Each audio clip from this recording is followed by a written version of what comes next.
Good afternoon, and welcome to today's SouthTalks lecture. My name is Katie McKee, and I'm the director of the Center for the Study of Southern Culture here at the University of Mississippi. We are so glad you could join us. I'm particularly grateful to Afton Thomas, the Center's Associate Director for Programs, who organizes the SouthTalk series, and to Rebecca Cleary, who helps us be sure that you know about them. Thanks also to the Mississippi Humanities Council, who is our partner in bringing us today's guest, Dr. Daphne Chamberlain. Dr. Chamberlain's academic career is in some ways a tale of two institutions.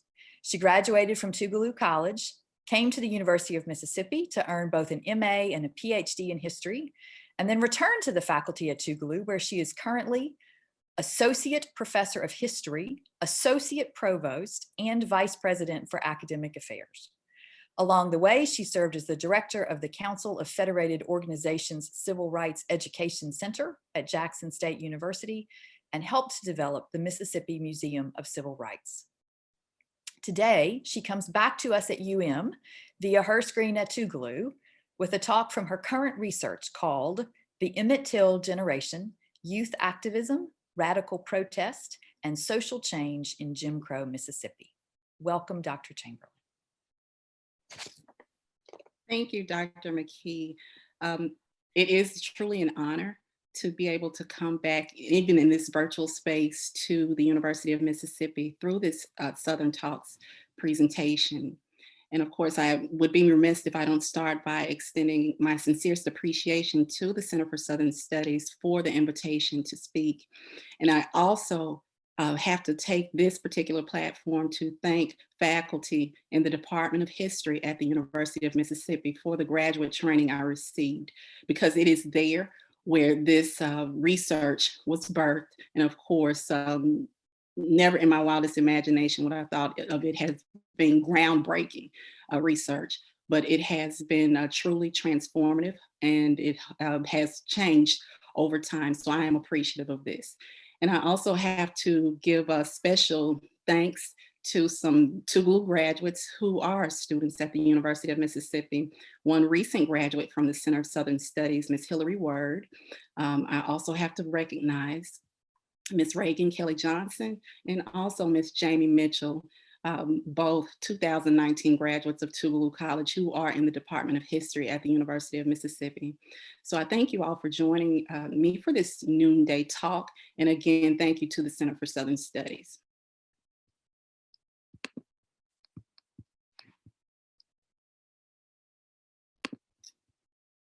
Okay, so before I get started, I'm actually going to share my screen with you all.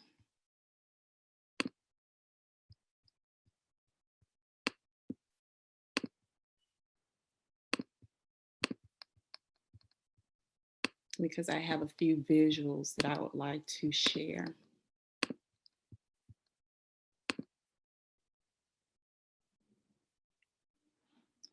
Okay, so this particular research started maybe in 2004 or 2005 in a research course I took under Dr. Ted Owenby. And initially it started out with me simply trying to figure out what voids were there in the civil rights narrative and what voids I could fill through my own research, which I was hoping to become my dissertation research.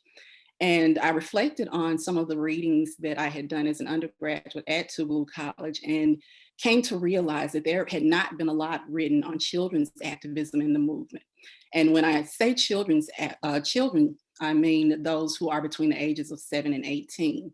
There had been some scholarship written on college students and their activism on the campuses of historically Black colleges and universities. And there are some recent works that are absolutely phenomenal that have been released, one of them being by Jelani Favors, Shelter in a Time of Storm. But I really wanted to give attention, if there was any way possible, to engage in the research on children between the ages of 7 and 18. So it was that initial project in Dr. Owenby's class that allowed me to really delve into the role of children as both leaders and participants in the Mississippi Civil Rights Movement. And ultimately, I was able to look at the project from post-World War II period up until 1970 with the full integration of Mississippi schools. Now, my introduction to an event that had not yet been recorded in Mississippi civil rights history actually gave me the ground I needed to stake my own claim in scholarly conversations on the origins of the modern movement in Mississippi.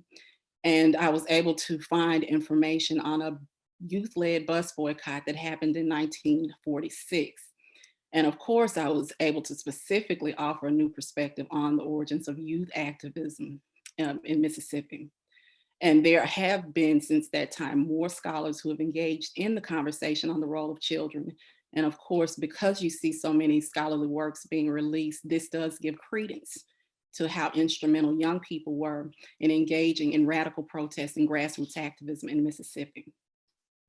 Now, the title of this particular talk would not have come about if I had not reflected on my own experiences growing up in the state of Mississippi and also my love for history.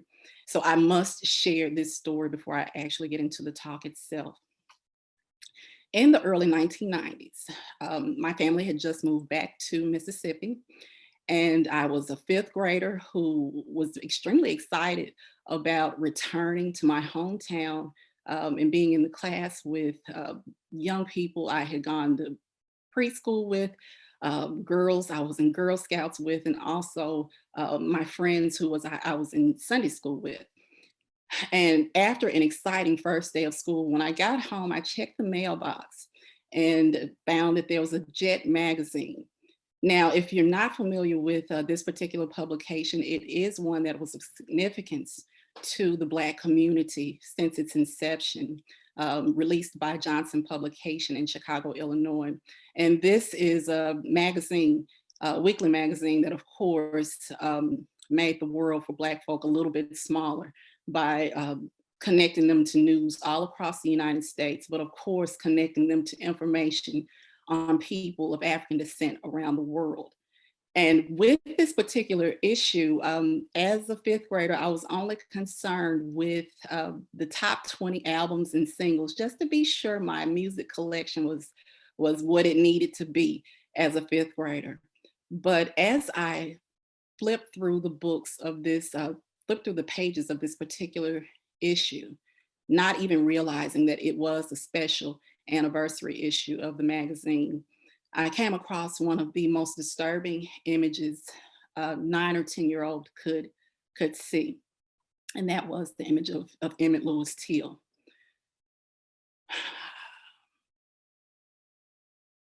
I read the article and I was fearful of my own life as a child, having moved back to Mississippi, having grown up in Mississippi, and not really understanding fully how race relations worked.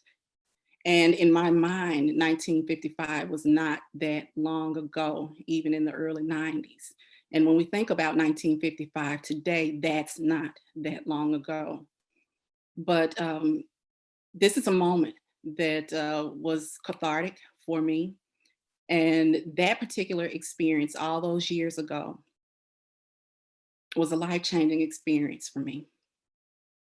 And I did not realize that finding out about Emmett Lewis Till, a 14-year-old boy from Chicago, Illinois, being killed in Mississippi, that that particular article, that Jet magazine, would shape the trajectory of my career and the research I have engaged in for quite some time.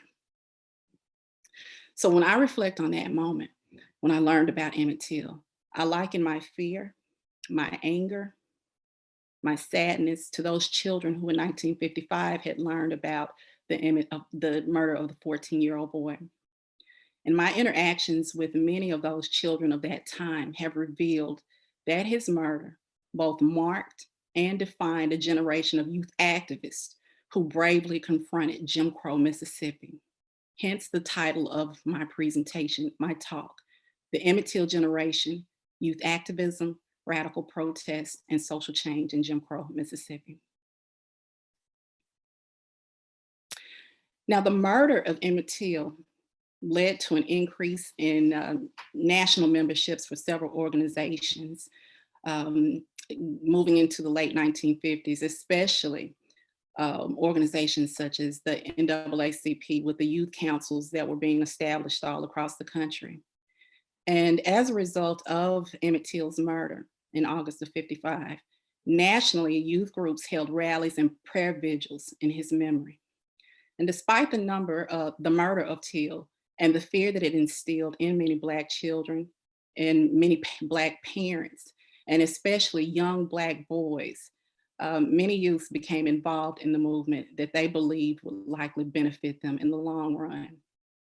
So it is without a doubt that the organization of youth groups was paramount in mobilizing young people for political action after the murder of Emmett Till. Now, while his murder itself drew attention to the problem of institutionalized racism in Mississippi, fear among youth also had the potential to immobilize them. Yet youth participation in the movement steadily increased. And in 1956, two NAACP youth councils were established here in the state of Mississippi, one of them being in Laurel, Mississippi, and the other in Jackson. And of the two, the Jackson NAACP Youth Council was the most active and visible. And the young man who made that possible was a high school student named Amos Brown. Now, during the summer of 1956, Amos Brown took his first trip out of Mississippi with civil rights leader Medgar Evers and others to attend an NAACP National Convention in San Francisco. And he returned with a clear mission in mind. And in the fall of 1956, at College Hill Baptist Church in Jackson, the NAACP Youth Works Committee installed Amos Brown, Theodore C. Jones, Charles Hopkins, George M. Washington, all as officers of this newly established West Jackson Youth Council.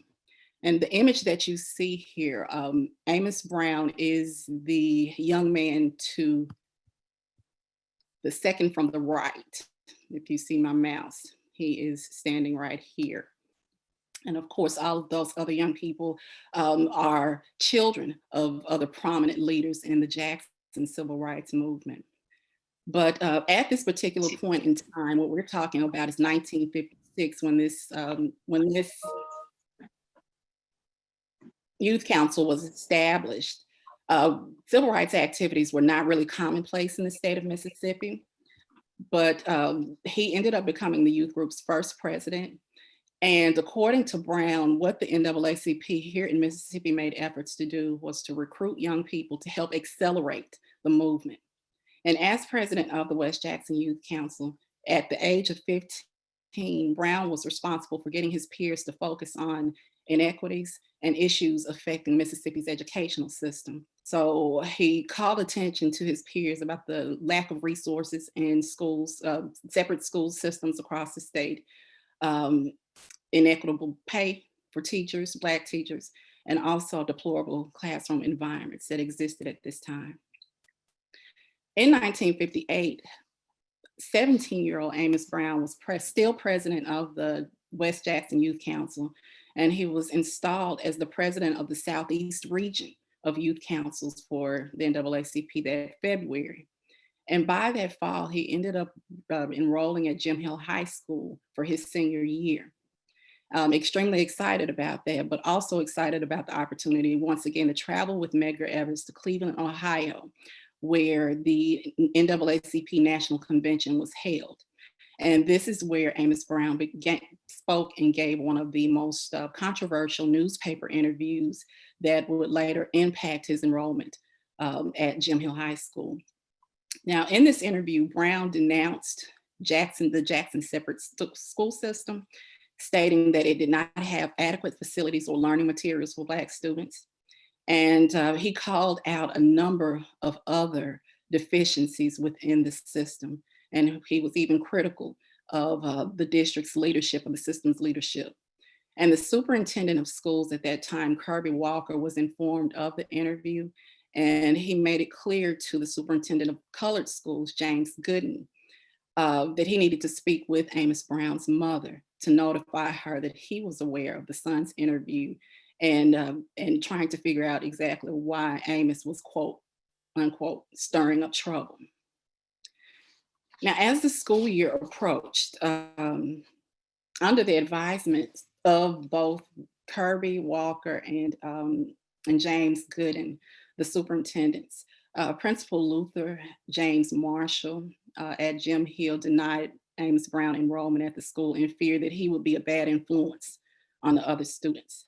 And as a direct response to his inability to enroll in school, Medgar Evers stepped up and said, well, if he can't enroll at all Black Jim Hill High School, what will do is file a petition to integrate all white Provine High School. So to avoid legal action on behalf of young Amos Brown, the school officials allowed him to enroll at Jim Hill. And of course, as a testament to his increasing popularity among his peers at the school, during his senior year, they elected him class president, but he did not get the opportunity to serve in that position because the principal said he would not. In addition, the student council was abolished that particular school year. And last but not least, Amos Brown was denied the honor of serving as class valedictorian by reducing him to salutatorian status when he graduated in 1960. Amos Brown became the target of the Mississippi State Sovereignty Commission. And of course, Medgar Evers, being his mentor, was very supportive of this young man, recognizing what appeared to be, quote, a well-planned program to intimidate members of our youth movement in Mississippi. But Evers went on to also state that one interesting thing about these acts of intimidation, instead of frightening the youth, they became more determined in their efforts than ever before. And with that said, when Amos Brown returned from his first year of college at Morehouse College, he returned with yet another mission in mind and vision. And he returned to Jackson and organized other young people to take action in the capital city. And this happened during the summer of 1961, when you had hundreds of freedom riders coming into the state to effectuate change in the transportation system.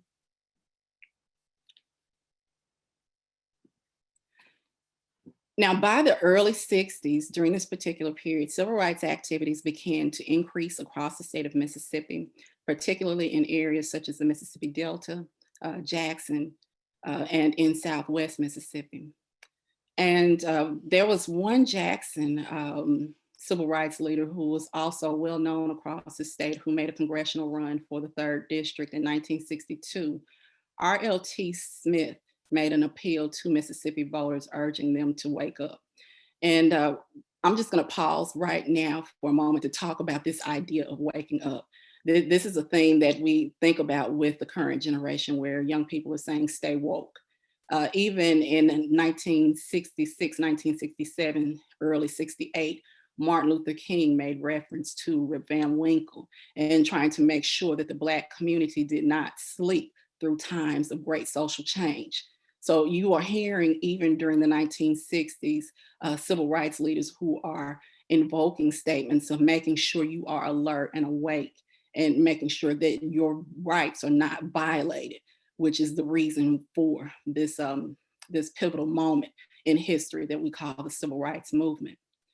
But in his appeal to voters, asking them that they stay awake or wake up, R.L.T. Smith noted that Black folk in Mississippi, number one, had been denied human dignity, had been denied access to the ballot, had been denied job opportunities, had been denied unequal justice in courts, that Black folk in Mississippi had experienced police brutality and physical intimidation, that Black folk often had to succumb to economic pressure.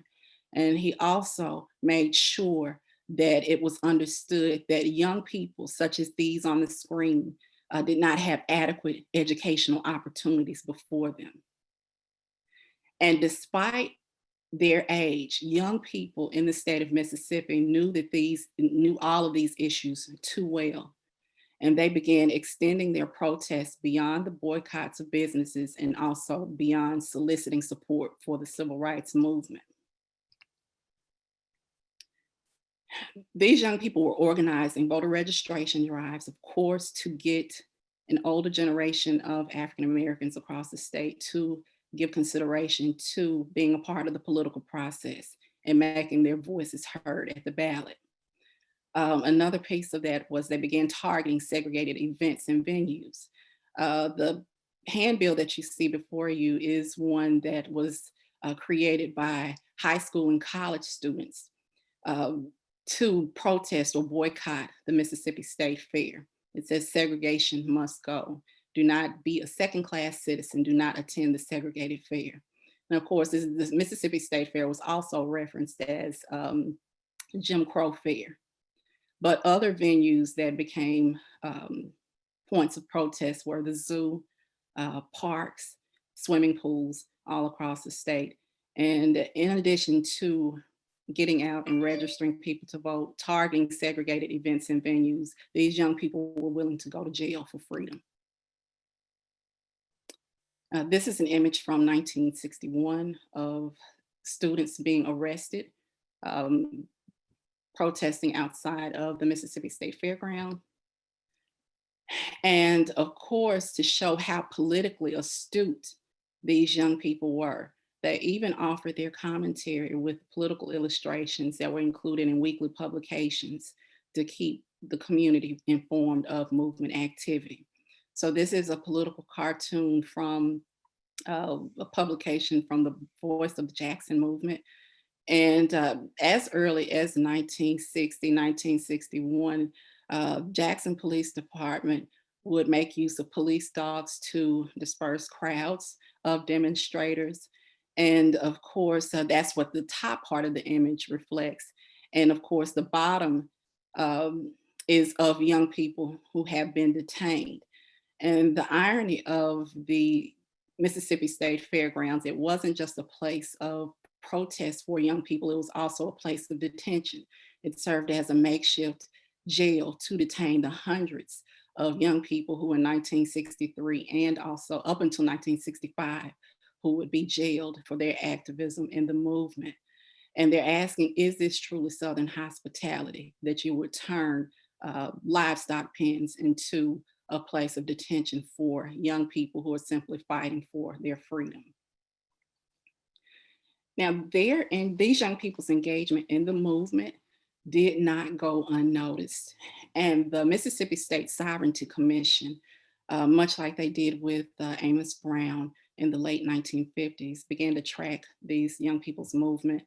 They would investigate who these young people's parents were, what their parents' occupations were. And this state agency even went as far as to tapping into the bank account of the organizations that these young people belong to, for example, the youth councils. And at this particular point in time, these young people had been now identified in those documents as quote unquote full-fledged agitators. Now, the physical intimidation and harm was horrifying, and attempts to criminalize these young people's actions mounted. In one instance, police clubbed a group of teenagers who stood on a street corner while chanting, "We want our freedom."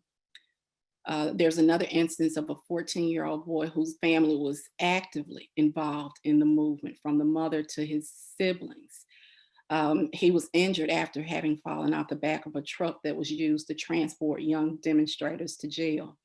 And according to the other children on the truck, the teenager had been run over after the driver looked back and intentionally put the truck in reverse. And he had sustained a broken arm. There's another instance of a 16-year-old girl who loved to write. And of course, this is a young lady who, since the time she got involved in the movement, would write in her journal about her experiences of being jailed and participating in mass meetings, and everything else, from even her interactions with Medgar Evers as a wonderful leader, mentor, and working closely with him. She dropped her pen and was struck across the back by a police officer after having asked him if he would pick up her pen, and he refused. And when I talk about the criminalization of these young people, the physical violence was one thing, but children as young as the age of 11 and 12 years old in the state of Mississippi were either placed on 1 year probation with a curfew or placed on probation until they were 18 years of age, given a $100 fine, and are ordered not to participate in any further civil rights activities. And in the case of students who walked out from Macomb's Berglund High School, school officials agreed to allow those students to return to school if they would sign a promissory note that they would not participate in any more civil rights demonstrations.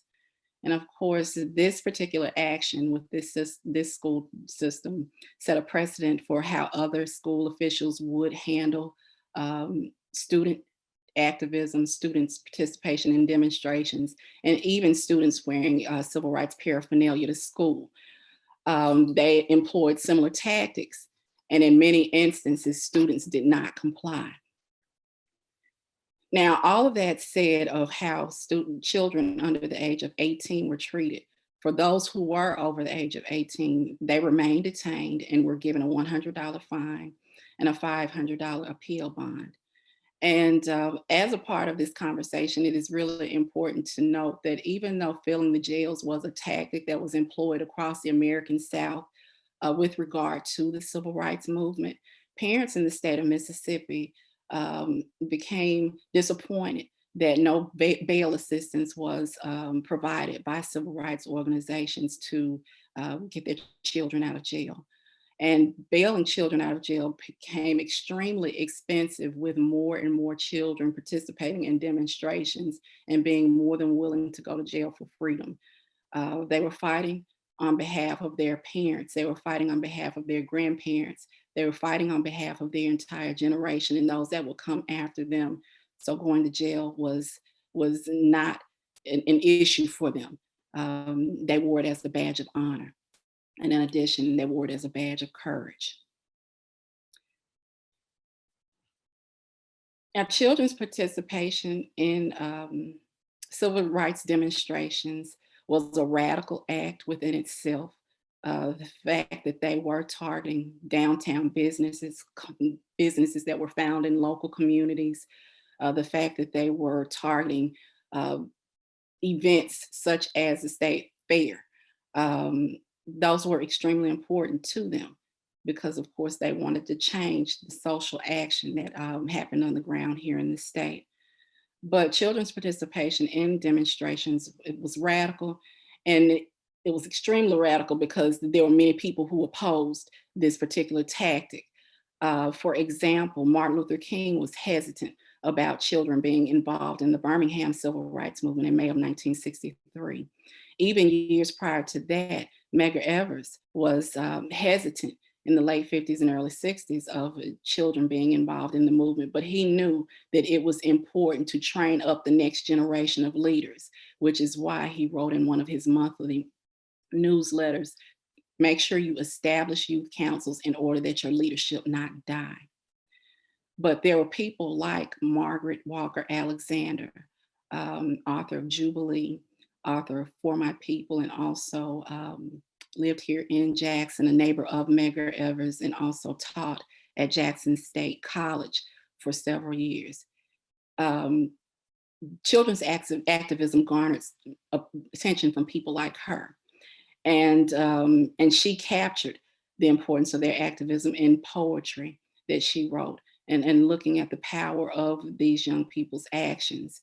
And this particular line, hurry up, Lucille, hurry up. We're going to miss our chance to go to jail. It's from her poem, 1963 poem, Street Demonstrations.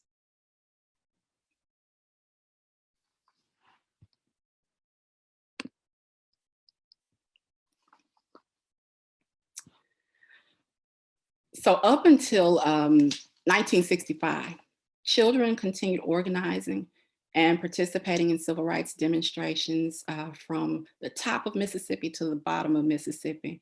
But as I mentioned earlier, particularly in areas of the Mississippi Delta, in Jackson, and also Southwest Mississippi, you had heavy student activism and especially with the introduction of organizations such as the Student Nonviolent Coordinating Committee and also the Congress of Racial Equality.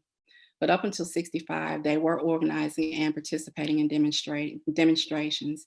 And many of these young people through the years found themselves later enrolled at historically Black colleges and universities, such as Tougaloo College, Russ College, and even later in the 60s at Jackson State College.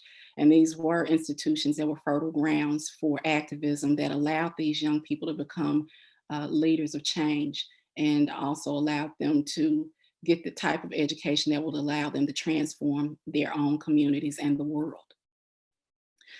Now, in conclusion, in a recent event on Freedom Summer, co-sponsored by the Mississippi and Massachusetts Humanities Councils, one of the panelists included SNCC veteran Charlie Cobb, who was a student at Howard University when he came to Mississippi and got involved in the Mississippi Summer Project.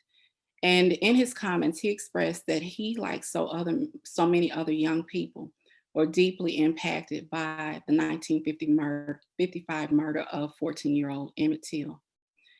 Charlie articulated without hesitation that he is a part of the Emmett Till generation. The murder of Emmett Lewis Till defined an entire generation and served as a catalyst for youth activism in the state of Mississippi and beyond. Leslie Burrell McLemore from Walls, Mississippi, Johnny Frazier from the Mississippi Delta, Frankie John Adams, Gene Young, Lewis and Coley Liddell, all from Jackson, Hollis Watkins, Brenda Travis, Bobby Talbert, and Curtis Hayes, all from Southwest Mississippi. Even Joyce and Dory Ladner from Hattiesburg. All of them played an instrumental role in charting the course of the Black freedom struggle in Mississippi and across the South. And these young people and many more are the Emmett Till generation. So again, thank you so much to the Center for Southern Studies for this opportunity. And I am looking forward to a session of Q&A with the audience.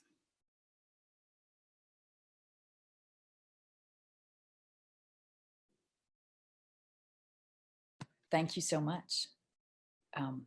That was really powerful, and you gave us lots of things to think about. So while people are getting their questions together, I'm going to take moderator's privilege to ask a thing or two or comment on a thing or two. Daphne and I were both part of this Mississippi plus Massachusetts Humanities Council event. I in the audience, Dr. Chamberlain as one of the leaders. And I would encourage you, if you are interested in this at all, to check it out, because it is a really interesting idea that the humanities councils in Mississippi and Massachusetts have come up with, where they pair people from both of those states in a series of conversations about different topics. So Professor Ralph Eubanks was one of the leaders in the very first session that was about place. The session that Dr. Chamberlain helped to moderate was about civil rights. The one that was last week was about coastlines. So if you were interested in this, I hope that you will look it up and take advantage of that as an opportunity to continue learning more about places and how different places in the United States have experienced our history both simultaneously and very differently. But I also heard that use of the Emmett Till generation in that conversation, Dr. Chamberlain, when Charlie Cobb said that, and I thought it was very powerful. So I'm so glad that you brought it back up. I want to go back to the very beginning of what you said for starters, and just comment about, maybe ask you to comment also about the power of a photograph, because I know to talk about the power of that Jet magazine image of Emmett Till as it circulated in 1955. But I'm so struck by the idea that the image carried the same sort of power for you, really many years later, that it had that same kind of catalyzing effect. Do you do other work with photographs? Have images been a part of your, I mean, you showed us some very interesting ones. Are images also part of your work? That was that's one that I just immediately gravitated towards when I started doing my research and just thinking about the connection. But Dr. McKee, honestly, I shared with you that my mother was an English professor, so I do more with literature and thinking about some of the poetry that has been written about the movement, and especially the poetry that has been written by young people who were students in not summer school, in those freedom summer schools. So the freedom schools, 1964, you had a number of young people who were actively engaged in creative writing. They were actively engaged in writing plays and in performing those plays. But images never really made their way into my research. I just made that immediate connection about how it affected me when I Yeah. first saw it. And I know that it affects so many more people. And I often have to give a disclaimer when I teach my civil rights course. If I show the image in class, I have to prepare my students what they are about to see because so many have not seen the image of Emmett Till.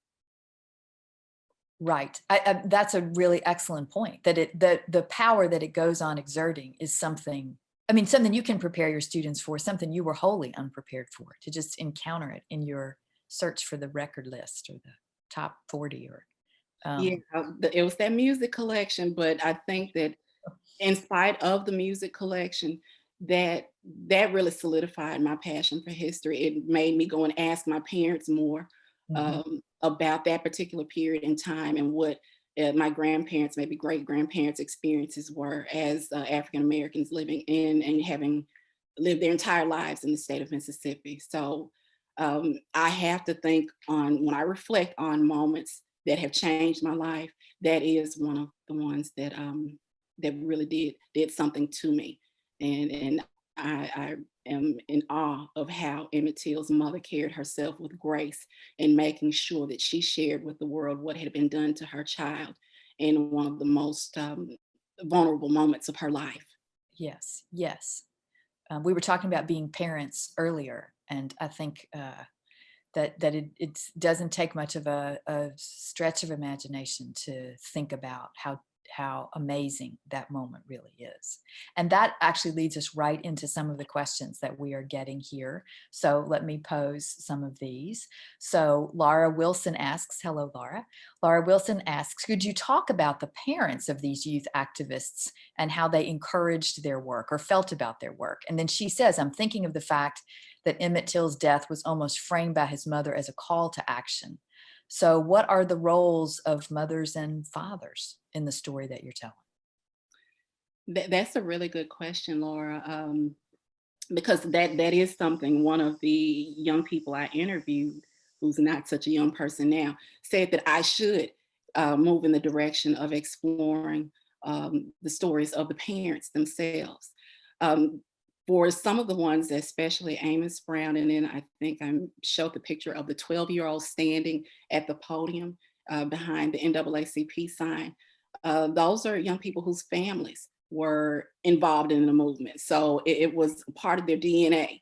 And you see that in a lot of areas where you have a significant Black middle class. I know that's the case for Birmingham, Alabama. That was a special situation. But in the state of Mississippi, where you have so many working class African American families, let's say, for example, in the Mississippi Delta, where you have those who are sharecroppers, whose mothers are working as domestics. There was one young lady here, I mentioned the 16-year-old who had been struck across the back.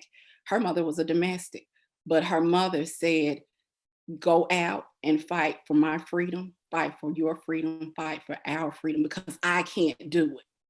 And the young lady said, because she knew she had nothing to lose and everything to gain for an entire race of people, that she was extremely glad that her mother did not chastise her for her involvement in the movement.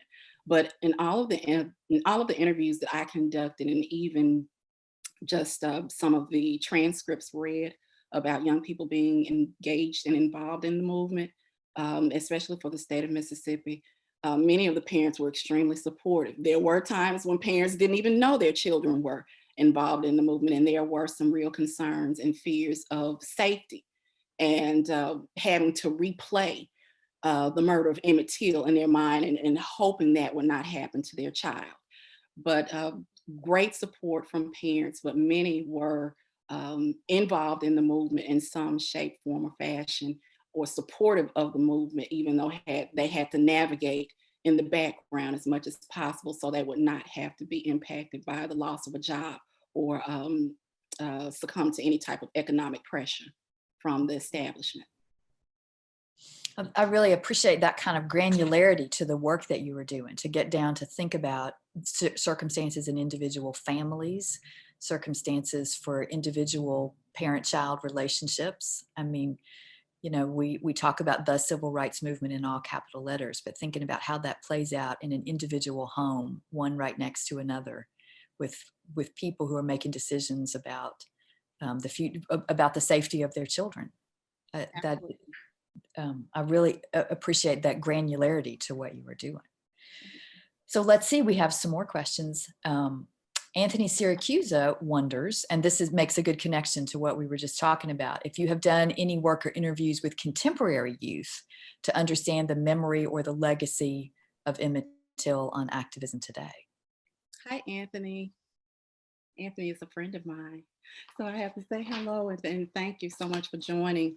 As a matter of fact, Anthony, I have not yet moved into that particular realm with the research, but what I do know is, and I have some end notes right here for some comments I did not even bring up just in talking about more than 60 years later. You have Black youths and of course their allies who are engaging in creative protest. And moving beyond signs and picket lines through social media. But these young people's, they are the Trayvon Martin generation. Mm-hmm. They are the Michael Brown generation. And just 1 year ago, yesterday, Ahmaud Arbery lost his life. They are his generation. And of course, I think that it would be a critical piece in connecting what happened in 1955 to Emmett Till and to some of what we experience today with this continued fight for Black lives and of course, making sure that Black lives are valued and making sure that we engage in critical conversations around sacrificing for human dignity.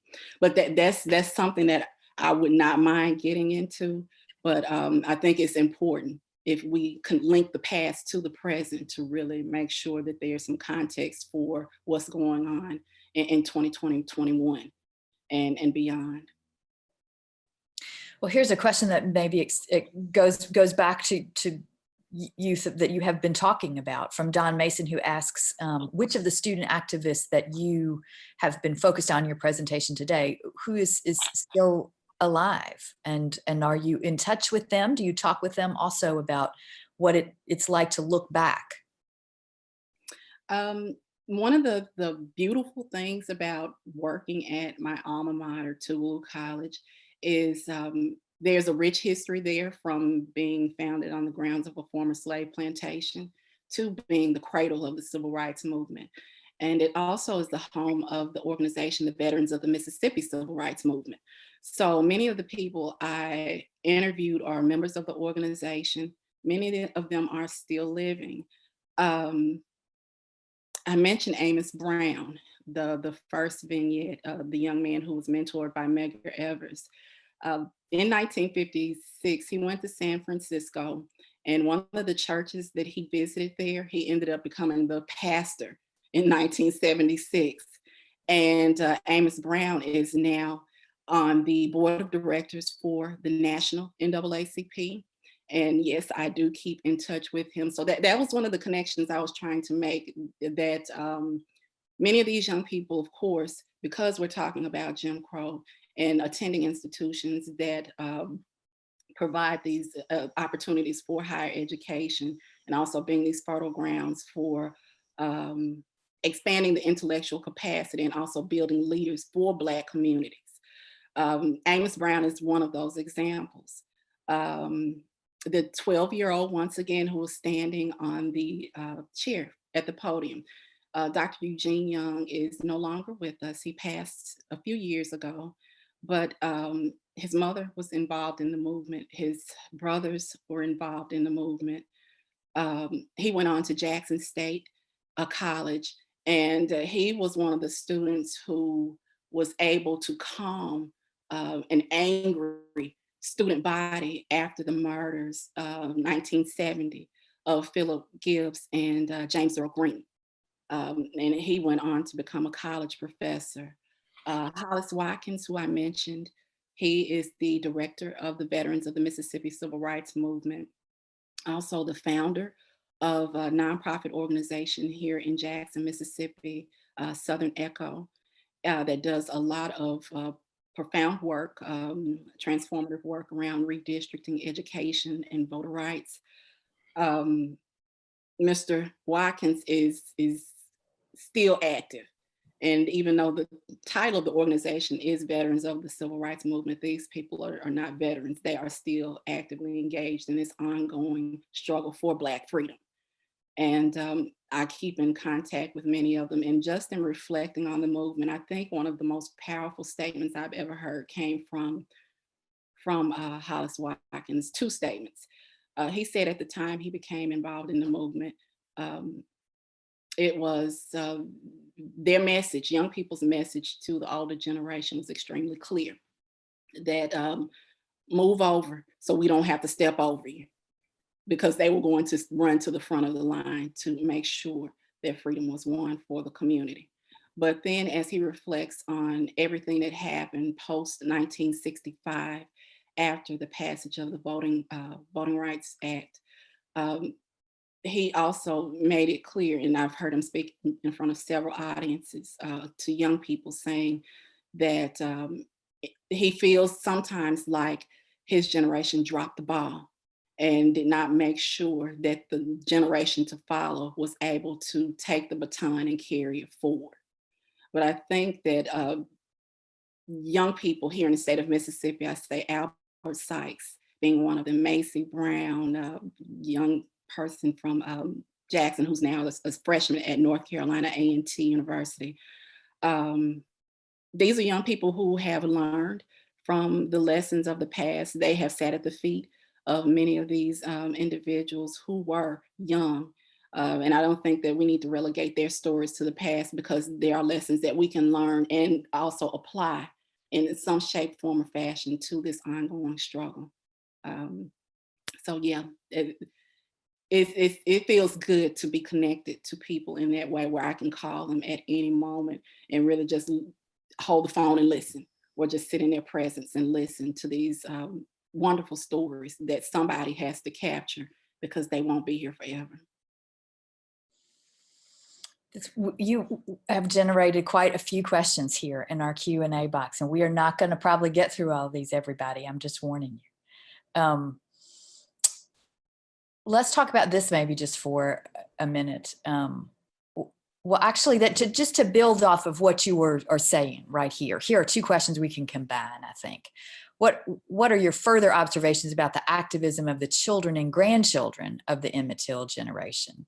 And then Benjamin Purvis wonders, do you find that students are more aware of Emmett Till in recent years, in light of murders like Trayvon Martin and Michael Brown and Ahmaud Arbery, and shows like Lovecraft Country? Do students know more now?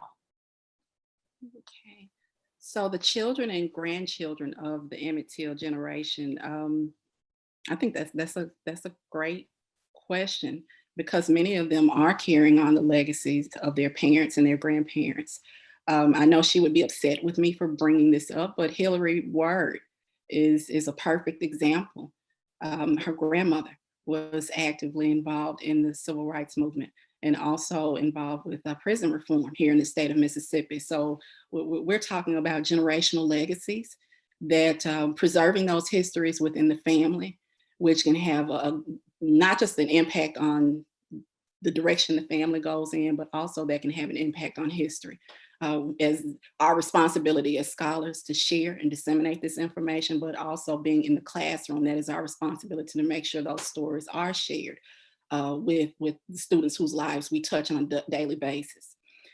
But many of them are still doing the work, carrying on the legacies of their parents and grandparents. One example I know of, Constance Slaughter Harvey, who is an alumna of Tougaloo College, and also well-known civil rights activist and lawyer here in the state in Fort Worth, Mississippi, and also the first African-American woman to receive her law degree from the University of Mississippi.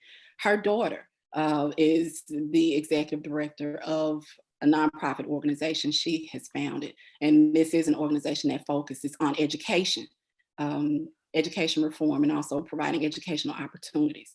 So these are generations of young people who are the beneficiaries of what their forefathers and foremothers put in front of them, and they are taking advantage of it, even though you have statements like those made by Hollis Watkins, that there was some concern that people return to their professions, especially Northern students who came down. They returned to their professions and walked away from the movement, when you had so many who stayed on the ground here in Mississippi and tried to continue doing the work of the movement.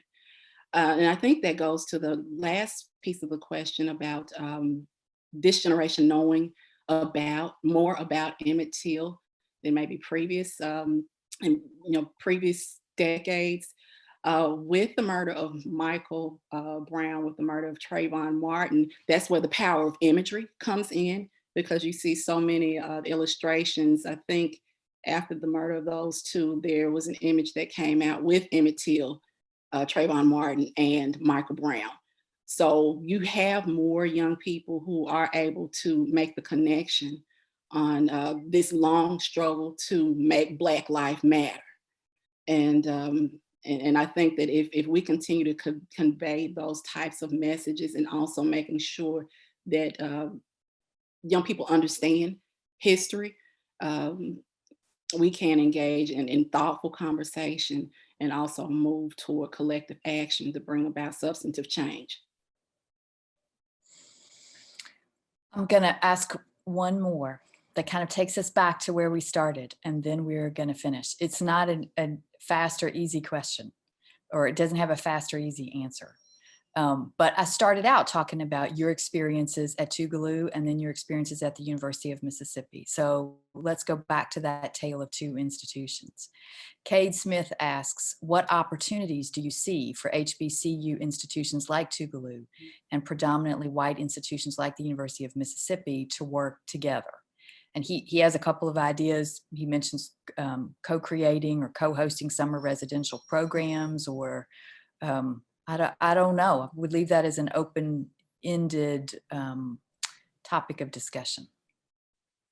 That's a great question. And before I answer, I also want to acknowledge Brian Foster. Thank you for reminding me about Vera Piggy and her children in Clarksdale, Mississippi. There are so many stories, these rich histories and narratives across the state. So thank you for that. There are several opportunities for collaboration across institutions.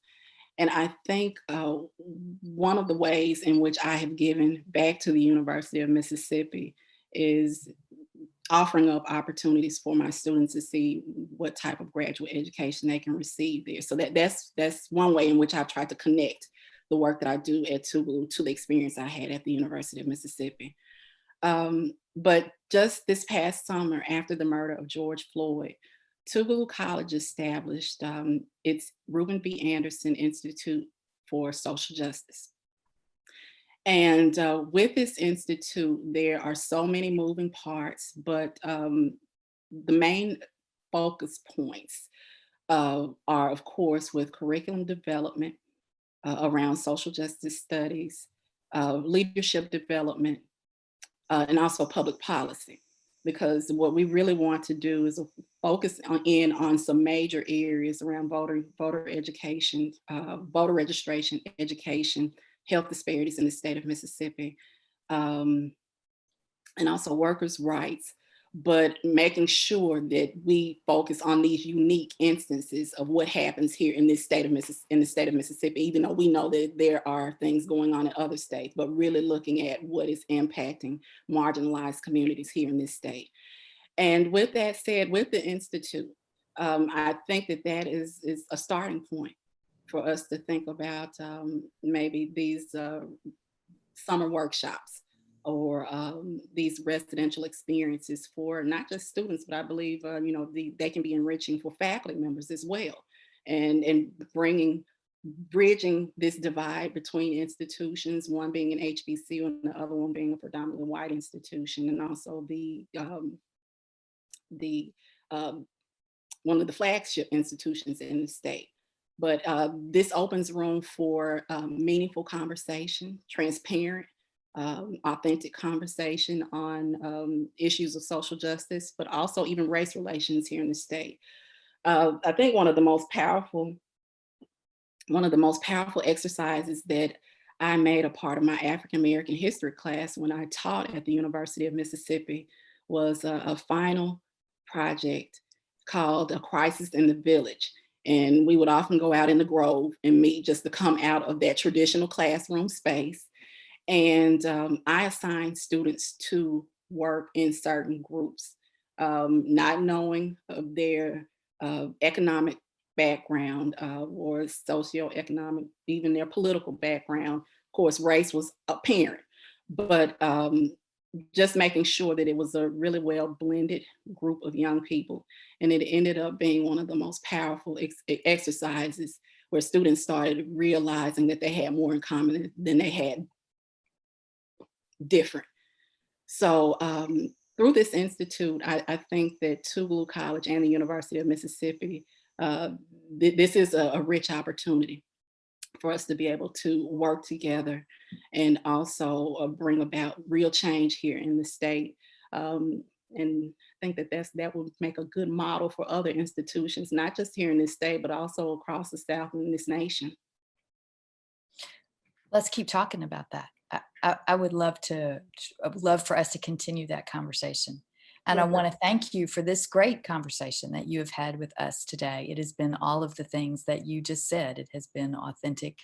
It has been about Mississippi, and it has taught us a lot. Thank you. We're really fortunate to have had you join us. We have a double header next week. I need to say that there are 2 South Talks next week. On Wednesday at noon is Dr. Margaret Hagerman, who is a sociologist from Mississippi State, whose talk is called White Kids Growing Up with Privilege in a Racially Divided America. And next Friday at noon is Everett Fly, who is a landscape architect from Texas. And the title of his talk is Building Activism, Landscape Architecture and Stewardship of African American Communities. Thank you so much for joining us. We'll see you again soon. Thank you, Dr. Chamberlain.